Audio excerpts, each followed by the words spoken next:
Hi అండి.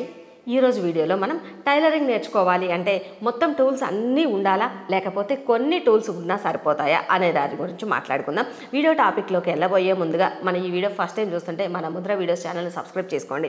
Video నచ్చితే like చేయండి, అలానే మీ ఫ్రెండ్స్కి కూడా ఫార్వర్డ్ చేయండి. అదేవిధంగా మీరు కనుక బేసిక్గా స్టిచ్చింగ్ చేస్తున్నట్లయితే కనుక కట్టింగ్ ఓకేగా వచ్చు, కానీ స్టిచ్చింగ్ బాగానే వచ్చు అనుకున్నట్లయితే కనుక మన దగ్గర రెడీమేడ్ ప్యాటర్న్స్ అవైలబుల్గా ఉంటాయి. బ్లౌజెస్, డ్రెస్సెస్, లాంగ్ ఫ్రాక్స్, ఇలా చాలా మోడల్స్ అదేవిధంగా అన్ని రకాల సైజెస్లో అవైలబుల్గా ఉంటాయి. ఒకవేళ మీరు కనుక స్టిచ్చింగ్ని చాలా ఈజీగా చేయాలి, కటింగ్ మెథడ్ ఏమి ఎక్కువ టెన్షన్ పెట్టుకోకుండా అనుకున్నట్లయితే కనుక మన దగ్గర ఉన్న రెడీమేడ్ ప్యాటర్న్స్ని వెంటనే ఆర్డర్ చేసేసుకోవచ్చు. స్క్రీన్ మీద వాట్సాప్ నెంబర్స్ కూడా ఇస్తాను. ఆ వాట్సాప్ నెంబర్కి కాంటాక్ట్ అయ్యి ప్యాటర్న్స్ని ఆర్డర్ పెట్టుకొని చాలా ఈజీగా మీరు స్టిచ్చింగ్ అయితే నేర్చుకోవచ్చు. ఇప్పుడు మనం వీడియో టాపిక్లోకి వెళ్ళిపోదాం.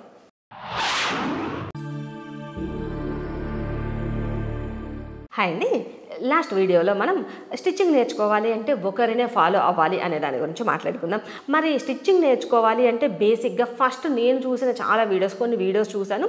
వీడియోస్ చూసినప్పుడు వచ్చిన వీడియోస్ ఏంటంటే స్టిచ్చింగ్కి అవసరమయ్యే టూల్స్. మరి స్టిచ్చింగ్ నేర్చుకోవాలంటే మన దగ్గర టూల్స్ కూడా ఉండాలి.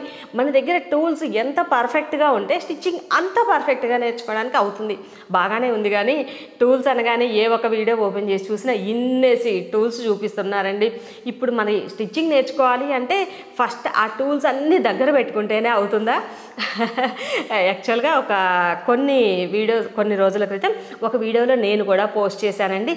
ఈ టూల్స్ అన్నీ మనం స్టిచ్చింగ్ నేర్చుకోవడానికి ఈజీ అవుతుంది అని చెప్పి మనం చూపించేది, అంటే ఏ వీడియోలో చూపించేదైనా స్టిచ్చింగ్కి సంబంధించిన టూల్స్ వచ్చి ఒక్కొక్క టూల్ ఒక్కొక్క విధంగా ఉపయోగపడుతుందండి. అలాగని ఆ టూల్స్ అన్నీ ఉంటేనే, ఆ టూల్స్ అన్నీ ముందేసుకుంటేనే మనం స్టిచ్చింగ్ నేర్చుకుంటాము అనేది కాదు.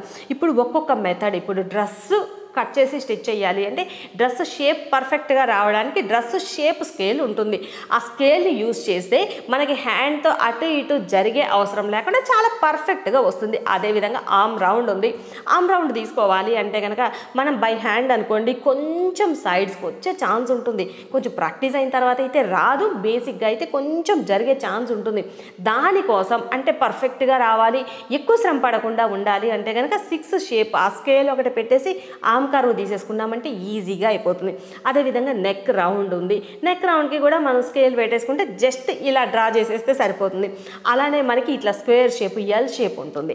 మనకి నెక్ లెంత్ కానీ నెక్ విడ్త్ కానీ తీసుకున్న తర్వాత ఇట్లా ఎల్ షేప్లో కలపవలసి వస్తుంది. క్రాస్లో వచ్చే అవసరం లేకుండా స్కేల్ పెట్టామంటే పర్ఫెక్ట్గా వస్తుంది. ఇలా మనం స్టిచ్చింగ్ చేసే క్రమంలో కొన్ని టూల్స్ని కనుక యూజ్ చేసాము అంటే ఎక్కువ శ్రమ పడే అవసరం లేకుండా, మిస్టేక్స్ రాకుండా చాలా పర్ఫెక్ట్గా వస్తుంది. అలాగని మనం స్టిచ్చింగ్ నేర్చుకోవడం స్టార్ట్ చేయాలి అంటే మొత్తం అన్ని టూల్స్ తెచ్చుకొని ముందు పెట్టుకుంటేనే స్టార్ట్ చేసుకుంటామని కాదండి.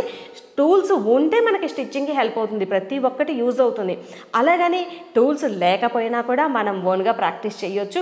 ఫస్ట్ అయితే కొన్ని టూల్స్, బేసిక్ టూల్స్ ఉన్నాయంటే మనం స్టిచ్చింగ్ నేర్చుకోవడం స్టార్ట్ అయిపోవచ్చండి. ఆ తర్వాత మనం చేసే క్రమంలో ఐడియా వస్తుంది, ఓకే ఈ టూల్ ఉంటే మనకి ఈ వర్క్కి హెల్ప్ అవుతుంది, ఓకే ఇది ఉంటే కనుక మనకి ఈ వర్క్ చాలా ఈజీగా చేసేసుకోవచ్చు అనేది మనకి స్టిచ్చింగ్ నేర్చుకునే కొద్దీ ఐడియా వస్తుంది. మనకి ఏ మెటీరియల్ కావాలి అనుకున్నప్పుడు అప్పుడు ఆ టూల్ తెచ్చేసుకుంటే సరిపోతుందండి. ముందుగానే మనం టూల్స్ అన్నీ ఏమి తెచ్చిపెట్టుకోవాల్సిన అవసరం లేదు. కొన్ని టూల్స్ ఉన్నా సరే చక్కగా స్టిచ్చింగ్ అయితే స్టార్ట్ చేసుకోవచ్చండి. ఈ వీడియో నచ్చితే లైక్ చేయండి, అలానే మీ ఫ్రెండ్స్కి కూడా ఫార్వర్డ్ చేయండి. స్టిచ్చింగ్కి సంబంధించిన మరిన్ని ఎప్పటికప్పుడు కొత్త వీడియోస్ చూడాలి అనుకున్నట్లయితే మన ముద్ర వీడియోస్ ఛానల్ని సబ్స్క్రైబ్ చేసుకోండి.